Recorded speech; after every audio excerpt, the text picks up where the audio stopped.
Case ख़त्म होगा तो 10 और कर देंगे। हमारे खदशात इस वक्त ये है कि हमें काफ़ी लोग बता रहे हैं, स्पेकुलेशन हो रही है, हमें पैगाम आते हैं कि इमरान खान को मिलिट्री जेल में ट्रांसफ़र कर दिया जाएगा। इमरान खान को मिलिट्री जेल में नए केस कोई बना के ट्रांसफ़र किया जाएगा। जब हमें ये सुनने में आता है तो हम ये समझना चाहते हैं कि इमरान खान को मिलिट्री जेल में क्यों ट्रांसफ़र किया जाएगा।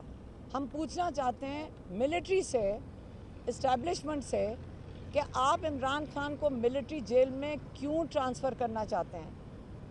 आप इससे ट्रांसफ़र करना चाहते हैं ताकि हम सब का राब्ता फैमिली का भी ख़त्म हो जाए, लॉयर्स का भी ख़त्म हो जाए। इस वक्त तो हम उनको देख लेते हैं, हमें उनकी सेहत का पता है, हम आपको बता देते हैं आके कि उनकी सेहत कैसे है, हम बता देते हैं, जब वो पैगाम देते हैं हम वो भी दे देते हैं। लेकिन जब मिलिट्री जेल कस्टडी में चले जाएंगे तो सबका राब्ता ख़त्म हो जाएगा, हमें ये नहीं पता होगा उनकी सेहत कैसी है।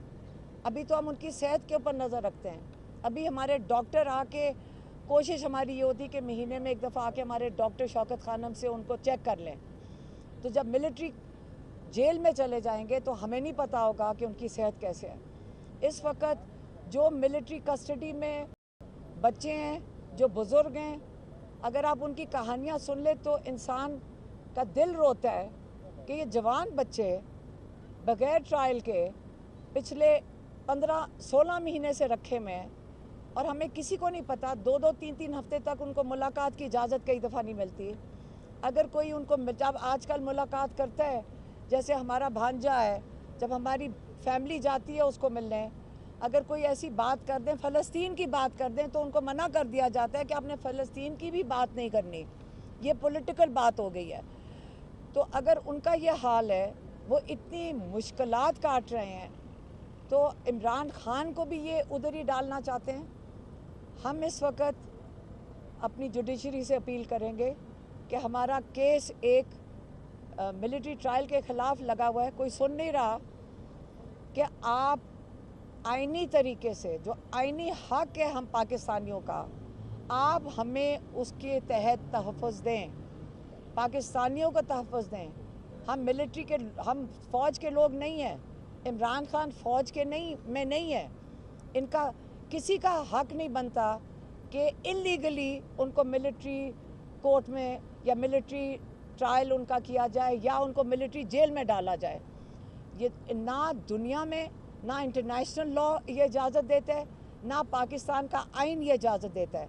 तो अब हम अपनी जुडिशरी से अपील करेंगे, हम आपके ऊपर भरोसा कर रहे हैं कि आप अपने पाकिस्तानियों का तहफ़्फ़ुज़ करें, उनके हकूक़ का तहफ़्फ़ुज़ करें। हमारे भाई के लिए सिर्फ हम बात नहीं कर रहे, हम सारे पाकिस्तानियों की बात कर रहे हैं, क्योंकि कल हम में से किसी को उठा के ले जाएंगे और हमें मिलिट्री जेल में बंद कर देंगे ताकि महीनों तक किसी को ना पता चले कि हमारे साथ क्या हो रहा है। इससे हम पाकिस्तानियों के लिए हम जुडिशरी से अपील करेंगे कि आप हमारे आइन के मुताबिक हमारे हकूक़ का तहफ़्फ़ुज़ करें। मेहरबानी।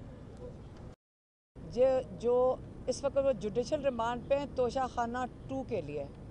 तोशा खाना 2 जो केस है वो इस वक्त ख़ुद एक कन्फ्यूजन का शिकार है, क्योंकि जो नए तरमीम ये गवर्नमेंट लेकर आई है, जो उन्होंने अपने लिए किए थे, उन्होंने अपने केसेस ख़त्म कराने के लिए किए थे, और वो वाली तरमीम के पीछे इनका केस जो है यहाँ अब नैब नहीं सुन सकती। अब इनको ये सोच रहे हैं कि अब इमरान खान का केस किधर डालें, तो उन्होंने मेरे ख्याल में इस वक्त जो हमारे लॉयर्स बता रहे हैं, उन्होंने FIA के हवाले कर दिया है। जब आप FIA के हवाले करते हैं, अभी उनको ये नहीं समझ आ रही इमरान खान को और जेल में कैसे रखें, तो जज की ज़िम्मेदारी ये दी गई है कि बेल नहीं देनी इमरान खान को। इसका मतलब अभी इमरान खान जो जेल में बैठे हैं उनको नहीं होना चाहिए, उनके पर कोई केस नहीं है जिसकी वजह से वो जेल में हो। इन्होंने अगर उनको ये सोच के रखा हुआ है कि ये केस ख़त्म होगा तो देंगे। खदशात इस वक्त ये है कि हमें काफ़ी लोग बता रहे हैं, स्पेकुलेशन हो रही है, ہمیں پیغام آتے ہیں کہ عمران خان کو